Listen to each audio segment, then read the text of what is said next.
He was the party prince. He was photographed incessantly, falling out of one nightclub after another. Who rebelled against royalty. He decided he might leave the royal family. Haunted by his mother's death, it destabilized him and caused chaos for years. He struggled to find his way. Being royal for Harry was a burden and a curse. She's an American actress. I was like, okay, well, I really have to up my game. Unlike any royal bride before. Go back a few generations, and everything about Meghan Markle disqualifies her from marrying Harry.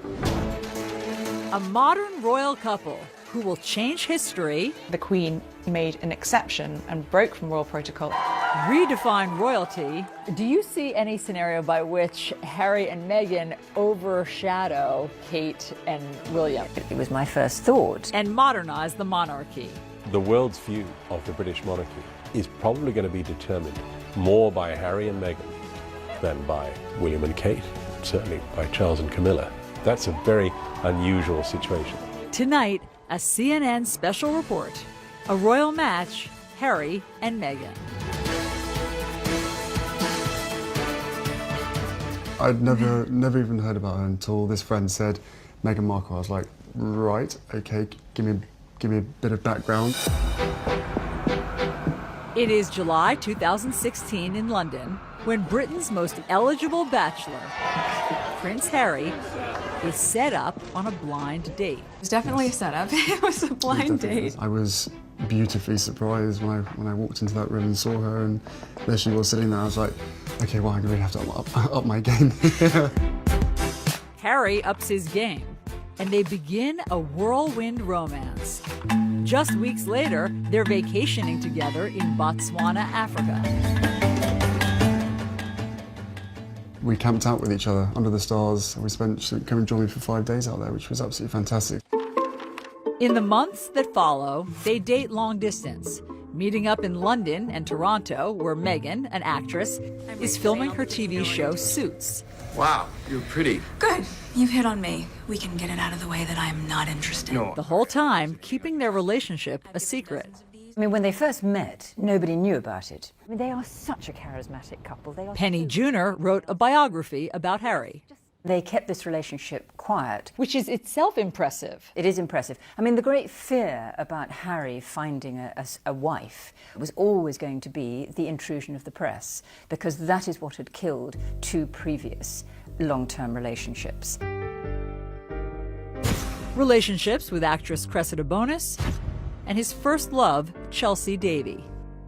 Chelsea had experienced the most horrible treatment. Photographers would be waiting for her. They would call out names, slag, bitch, whore, trying to get a reaction from her.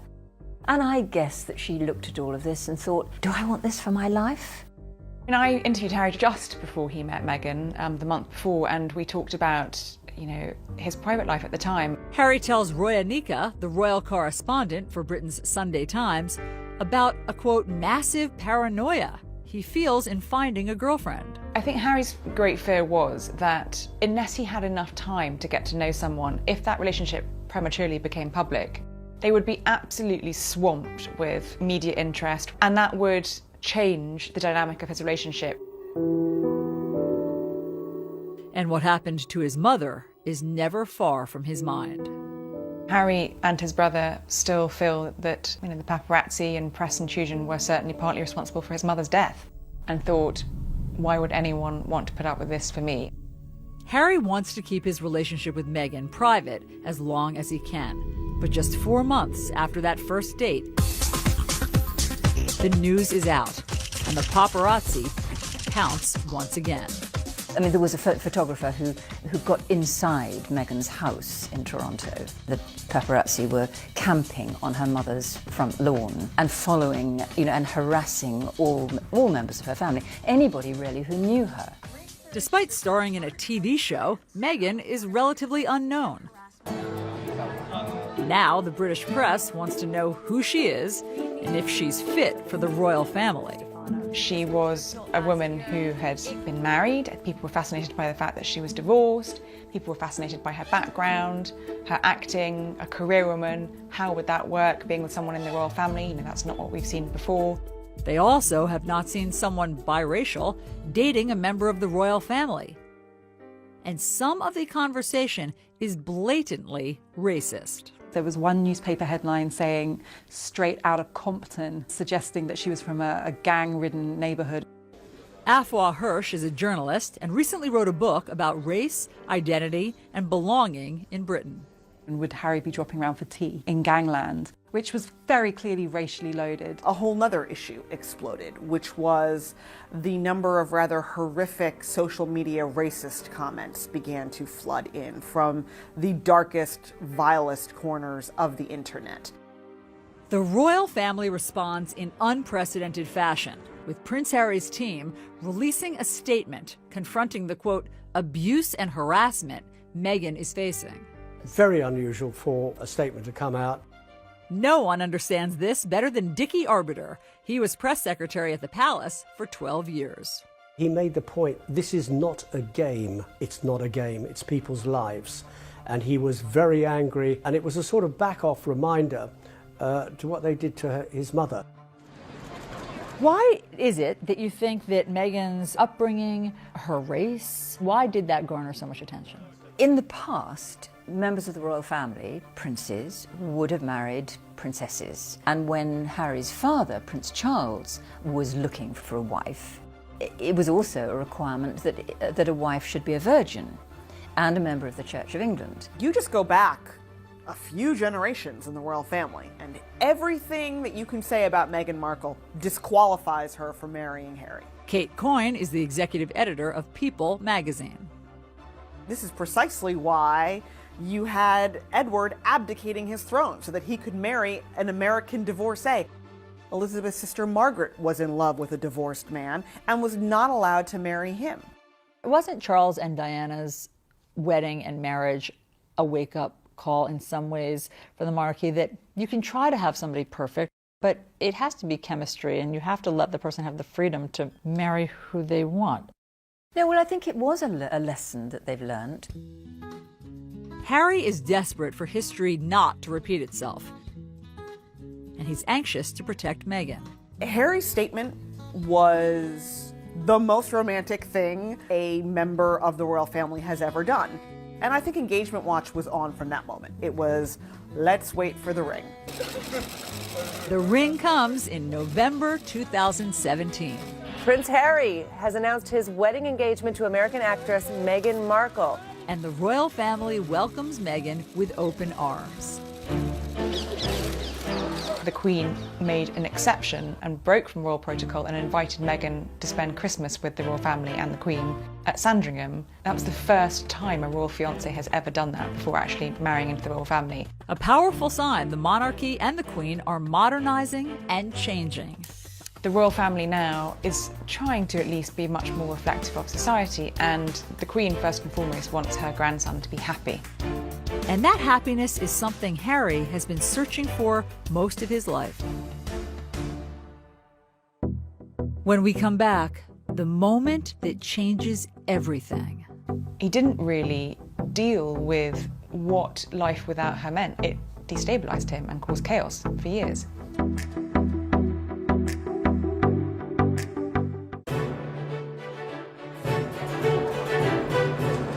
September 15th, 1984. Prince Henry Charles Albert David is born. Harry came into the world very different to his brother, who was heralded as the next in line to the throne of England. But Harry was the spare. Paul Burrell was Princess Diana's butler. So all through Harry's formative years, he always knew that he was second. He was always referred to as the spare, just always second best. And I think that had a profound effect on Harry. His childhood is also impacted by his parents' marital troubles. Harry grew up in a very tricky household. The prince and princess were never happy together, in a marriage that had failed before it even began. And I remember the times when Diana was shut away and quiet or crying, and the boys would write little messages. "Please don't cry, Mummy. and they would put it under the door.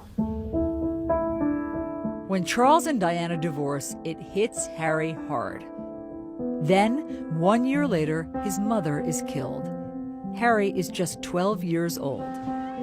This incredibly loving figure who had given him so much warmth and comfort in what was a very difficult childhood and extraordinary upbringing was suddenly gone. I remember Harry coming back to Kensington Palace shortly after the funeral, and he ran down the corridor and flung himself into my arms and cried.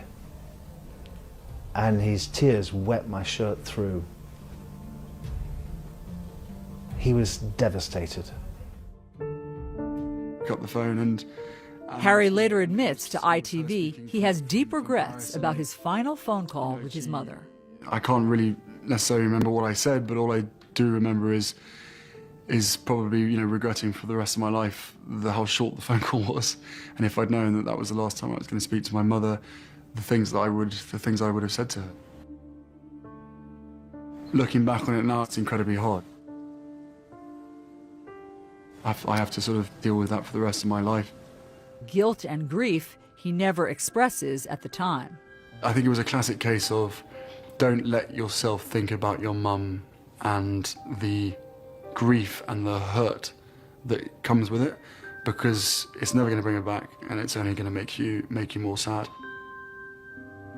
People deal with grief in different ways, and my way of dealing with it was by just basically shutting it out, locking it out. Prince Harry arrives here at Eton, the prestigious boys' boarding school, the year after his mother's death. And though he moves into the same house as his older brother William, Harry reportedly struggles academically and is miserable. Diana always said that she never wanted Harry to go to Eton because he would be compared to his brother's success. And she thought this would be the undoing of Harry's confidence. Prince Harry said that he decided that he was going to be a bad boy.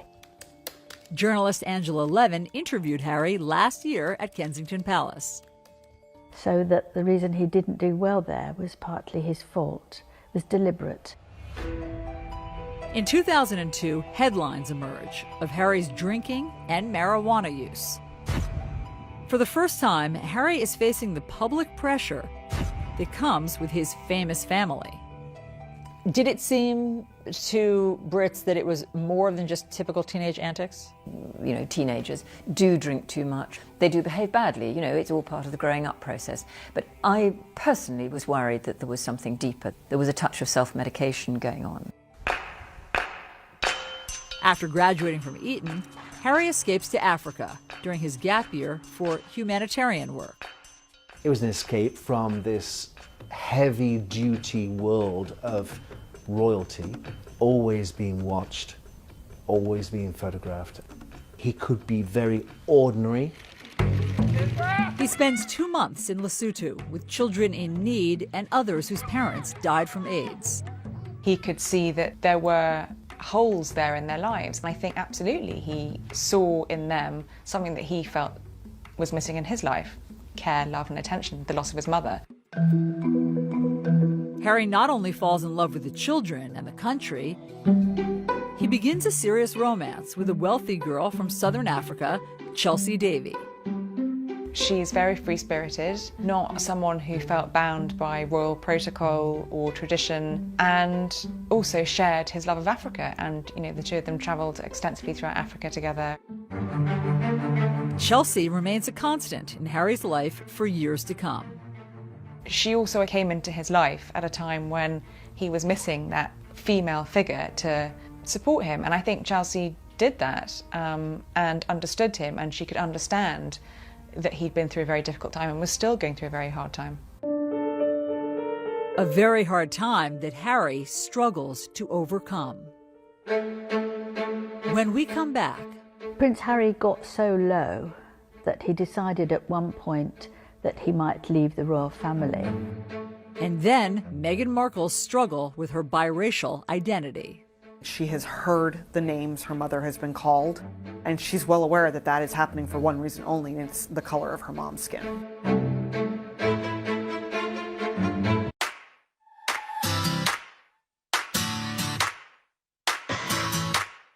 Meghan Markle grows up a world away from the pomp and circumstance of royal life. You hear that someone grew up in Los Angeles and you think about swimming pools and palm trees and Beverly Hills, and Meghan Markle's childhood in LA was not that. Born in 1981, she is the only child of Doria Ragland and Thomas Markle.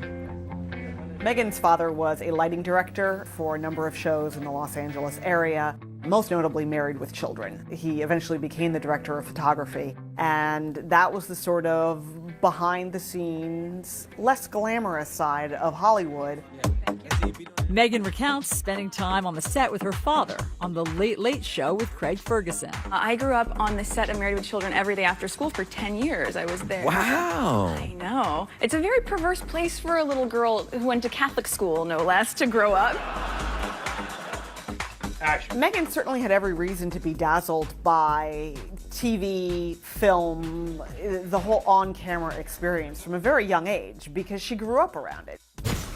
We all knew she wanted to be an actress. Christine Knutson is Meghan's former teacher.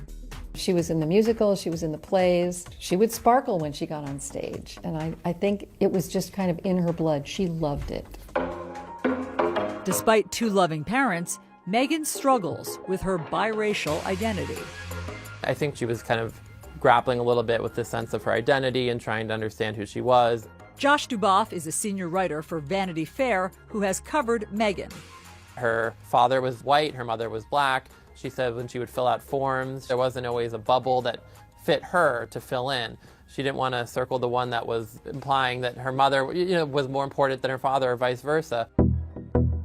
Meghan's parents go out of their way to make sure she does not feel different, but special. Her dad gave her a sort of Barbie doll family in which there was a black mom Barbie doll and a white dad Ken doll and then a baby Barbie doll in each color. But even that kind of points to how difficult it is to be Meghan at that age because the children were still either black or white. There was no biracial Barbie baby doll for Meghan. While the Markle household deals with race head-on, years of built-up racial tensions in the country explode right in Meghan's backyard. She was driving, I think, with her mom, and I think there was like debris, and she thought it was snowing, and then she realized it was actually the LA riots. Riots that erupt when 4 white police officers are acquitted in the beating of a black man, Rodney King. A moment Meghan says impacts her at a young age. It definitely opened Meghan's eyes to the fact that this was a world that was not always going to treat her fairly and was not always going to be kind to her or to her family. I was teaching here at the time, and I think it destroyed kind of that feeling that LA is this wonderful place to live and you have all these different kinds of people and we all get along, and then this just kind of smashed that. It's a grim reality for an 11-year-old to face, and one that would always be present. Meghan witnessed her mother experiencing racism. She has heard the names her mother has been called, and she's well aware that that is happening for one reason only, and it's the color of her mom's skin. Meghan's early experiences with discrimination are not isolated to race. While watching TV advertisements for a class project, one commercial stands out to her. Women are fighting greasy pots and pans. In the ad, they implied that the product was just for women who were going to be at home doing the cleaning. 11-year-old Meghan tells Nick News what she thinks. I don't think it's right for kids to grow up thinking these things, that just mom does everything. She was irate because she thought, my dad does dishes. It's not just women who do dishes. Why would it be women across America? And she wrote a letter. So I was wondering if you would be able to change your commercial to people all over America. And wouldn't you know it, it worked. The gloves are coming off. People are fighting greasy pots and pans with Ivory Clear. It had to have been such wonderful reinforcement for her at such a young age that she could make a difference, that she could take a stand and have her voice heard and not be dismissed. When we come back, Prince Harry and the burden of royalty. She really did love him, but being with Harry and the huge circus that came with it was overwhelming for her. She didn't want to be a princess. I don't think any sane person wants to be a princess.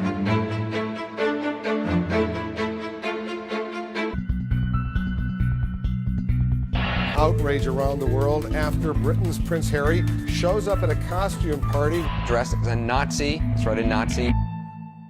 And that just seems like a moment of extremely bad judgment. It was a moment of complete and utter thoughtlessness. You know, he was young, he was very troubled, and he was drinking far too much. And he was a bit of a loose cannon. At just 20 years old, Harry is earning a reputation as reckless and self-destructive.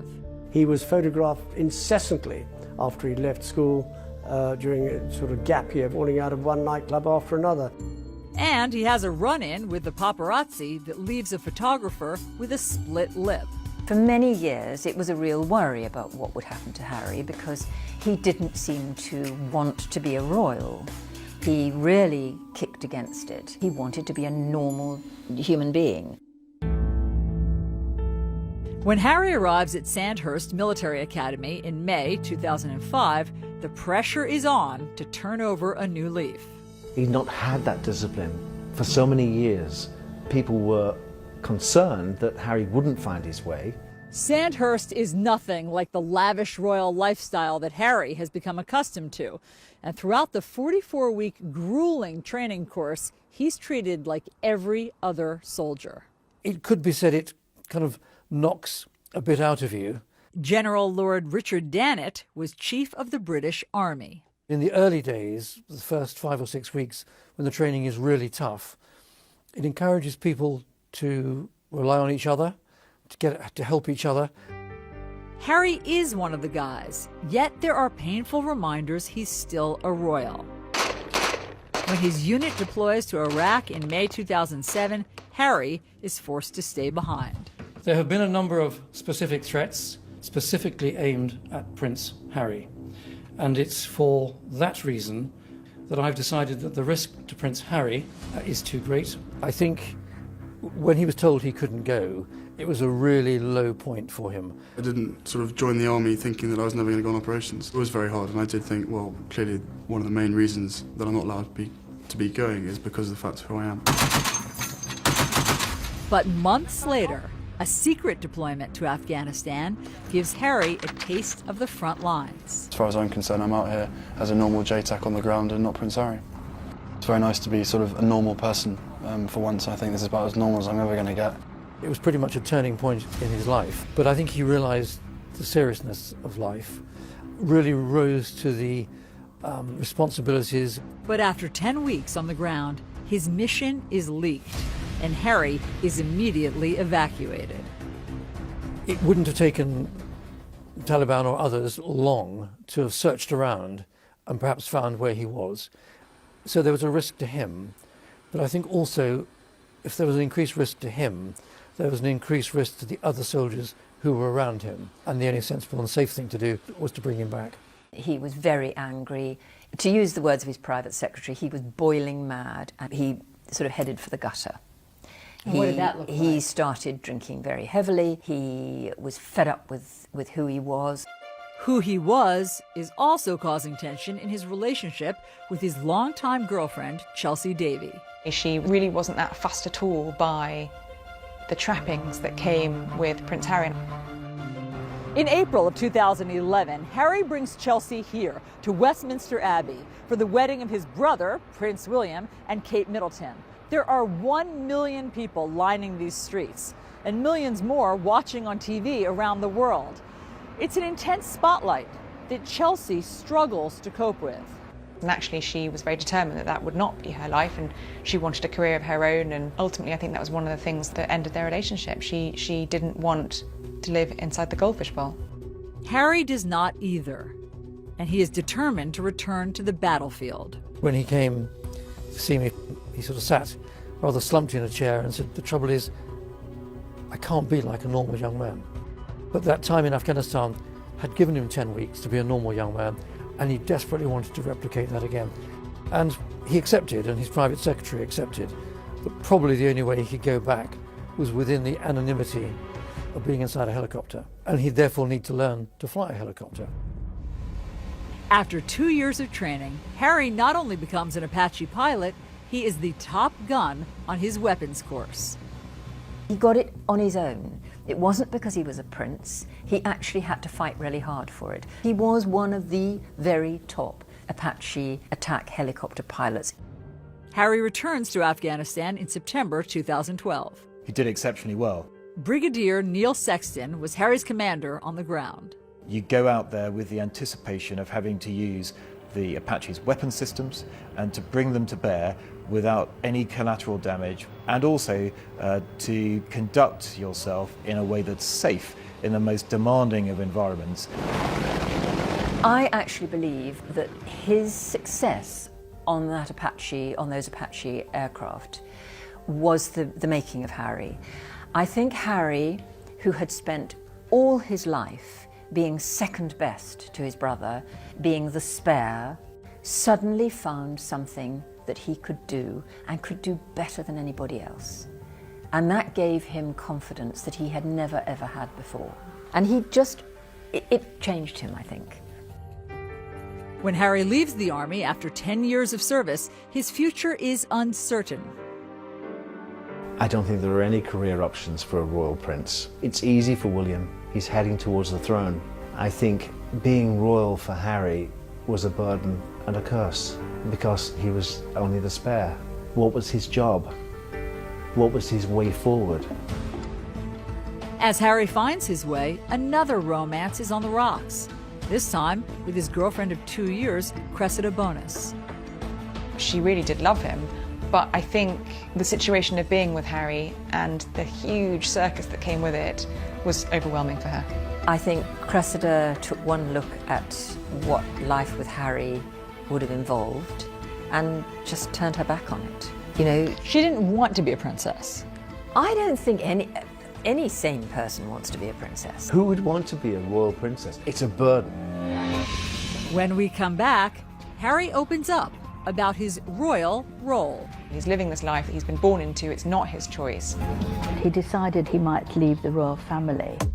And then Meghan Markle's big break. She got lucky. She undoubtedly handed in a great audition, a great screen test, and she hit the jackpot.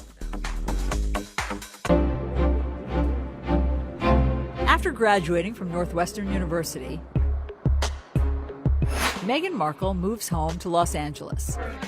She's eager to chase her acting dreams, but the industry is tough.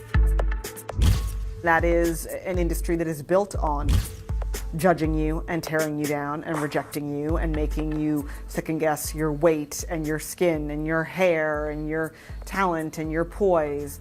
It's brutal. It's brutal. Harvey Young was Meghan's acting professor in college. When you leave college, it's a pretty bleak world of just laying bare your soul as part of audition before a casting agent, and then more often than not being told no.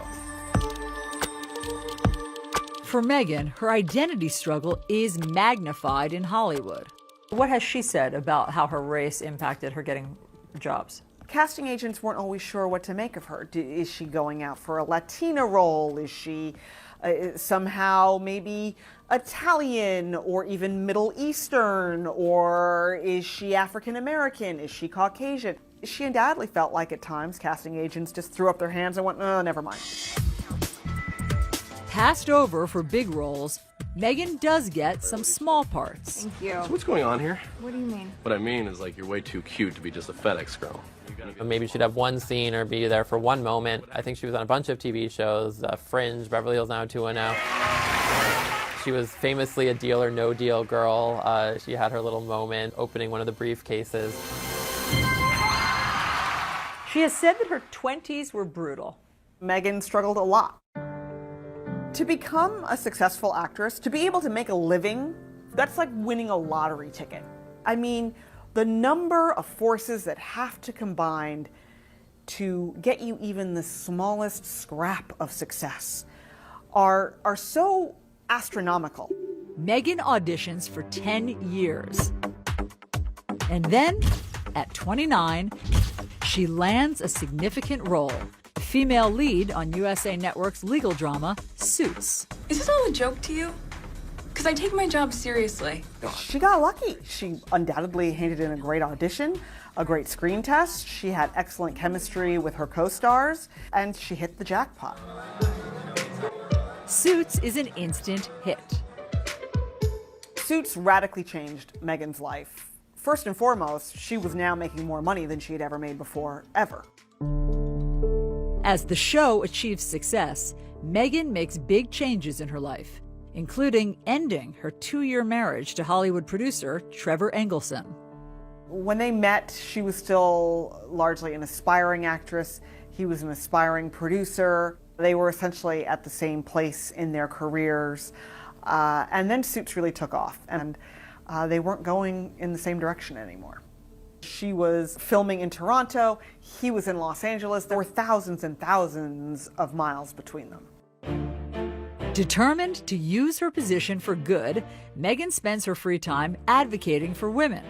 During a panel discussion, Meghan recounts how the success of the show emboldened her to stand up for herself. Every script seemed to begin with, Rachel enters wearing a towel.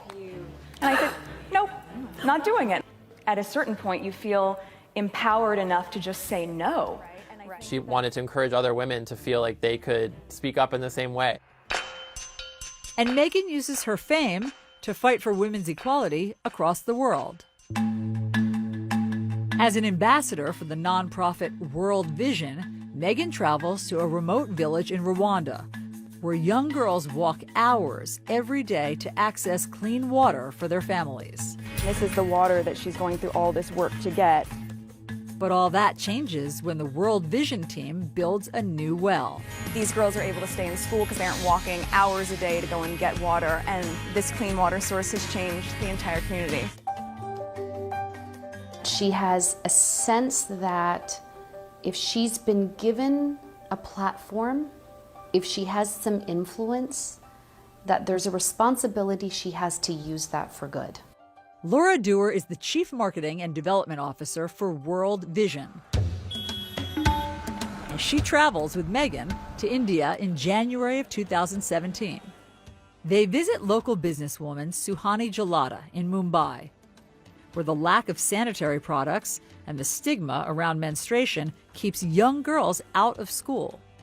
Suhani's created a business where they make maxi pads. They manufacture them, and then she has a team of effectively salespeople that go door to door talking to women about how they handle menstruation. Meghan comes home and writes an essay in Time magazine drawing attention to the barriers to education for girls across India. And she continues to mentor Suhani to this day. She's really more than happy to, have a call and just talk about the issues that we might be experiencing or any help that we need from her, whether it's in terms of fundraising, in terms of marketing, or any kind of support like that. This is not a celebrity who floats in, who needs a platform issue to associate with their quote-unquote brand. This is a woman who's had a desire to help in some way for a very long time, promote the faces and stories of women, and to begin to elevate them. When we come back, Harry and Meghan and the future of the monarchy. Do you see any scenario by which Harry and Meghan overshadow Kate and William? Oh, yes, I do. It was my first thought. This could be a problem.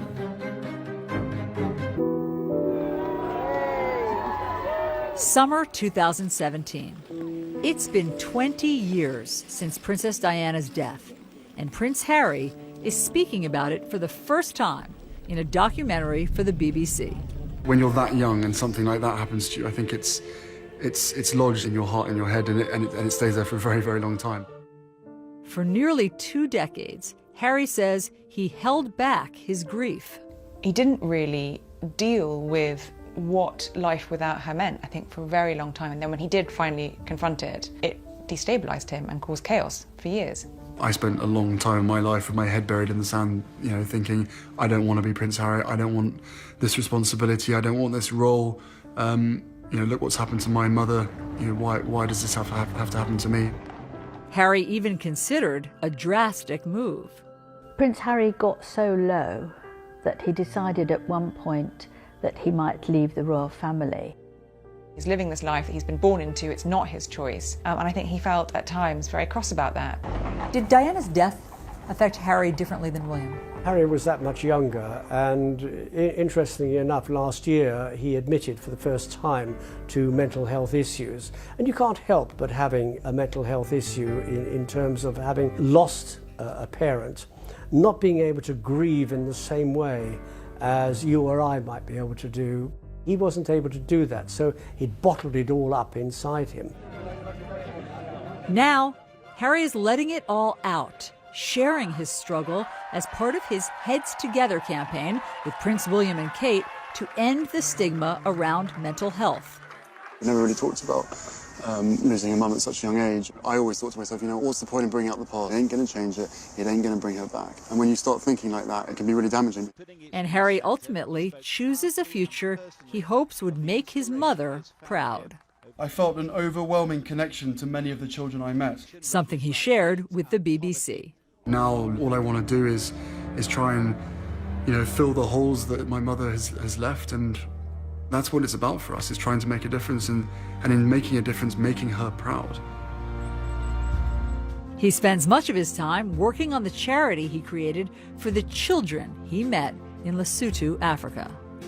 You look at Harry's work with HIV and AIDS, that was something that his mother, as Harry said, you know, smashed through the stigma of that when she was alive. And he's focused on the Invictus Games, an Olympic-style competition he started to give wounded veterans a chance to be defined by more than their injuries. It's life-changing. It really is life-changing for them. I think he has used his own experience of loss and sadness and bereavement to help these soldiers. And the bereavement doesn't just mean losing someone, it means losing yourself, I think, too. He's embraced who he is. It took him a long time to get there, but he now fully understands that being Prince Harry, he can make people's lives better by putting his name to things. He's making a difference. Through it all, Harry has endeared himself to the public, becoming one of the most popular members of the royal family. Harry is incredibly likable, and he is incredibly genuine. What you see is what you get. He is so natural with people, much more, I think he's the most natural member of the family. He throws out the rule book. And that makes him enormously valuable to the monarchy. The courtiers at Buckingham Palace used to say, "What are you going to do about Harry?" And now they're saying, "What are you going to do with Harry?" Because Harry is a magic bullet. As Harry helps carry the monarchy forward, he will continue to do things his own way, like proposing to the woman he loves, not someone British royalty might expect. I think it's a wonderful coincidence that Harry has fallen in love with somebody who is American, mixed race, divorced, and a career woman. She is very representative of our society today, and I think that makes the monarchy much more user-friendly. And in Meghan, Harry has found someone who can cope with the role and is not afraid of the spotlight. Meghan was utterly enchanting when she appeared for the first time in Nottingham. She behaved as though she'd been doing it all her life. On Saturday, May 19th, Harry and Meghan will get married here on the grounds of Windsor Castle in St. George's Chapel. It will be a very traditional wedding for this very modern royal couple. Meghan and Harry love story is a terrific story. It has unlimited fairy tale appeal. I heard you were amazing in Chicago. She does what she feels comes naturally. And Harry is the most relaxed member of the royal family. Do you see any scenario by which Harry and Meghan overshadow Kate and Oh, William? yes, I do. I do. I mean, this is immediately was my first thought.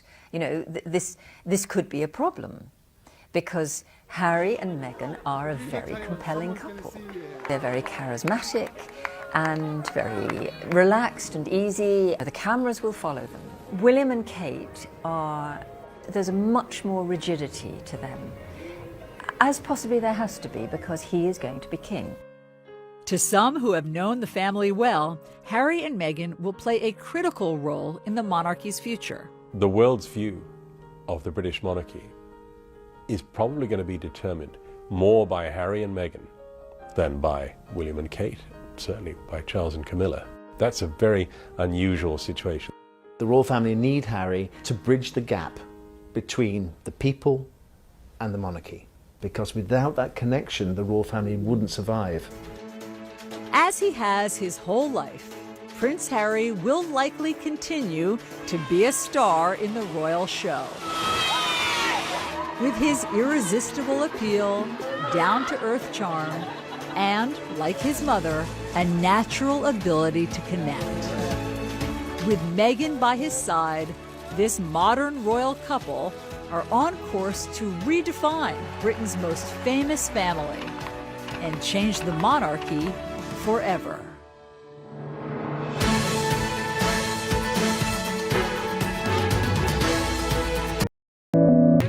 He spends 2 months in Lesotho with children in need and others whose parents died from AIDS. He could see that there were holes there in their lives, and I think absolutely he saw in them something that he felt was missing in his life: care, love and attention, the loss of his mother. Harry not only falls in love with the children and the country, he begins a serious romance with a wealthy girl from southern Africa, Chelsea Davy. She's very free-spirited, not someone who felt bound by royal protocol or tradition, and also shared his love of Africa. And, you know, the two of them travelled extensively throughout Africa together. Chelsea remains a constant in Harry's life for years to come. She also came into his life at a time when he was missing that female figure to support him. And I think Chelsea did that and understood him, and she could understand that he'd been through a very difficult time and was still going through a very hard time. A very hard time that Harry struggles to overcome. When we come back, Prince Harry got so low that he decided at one point that he might leave the royal family. And then Meghan Markle's struggle with her biracial identity. She has heard the names her mother has been called, and she's well aware that that is happening for one reason only, and it's the color of her mom's skin.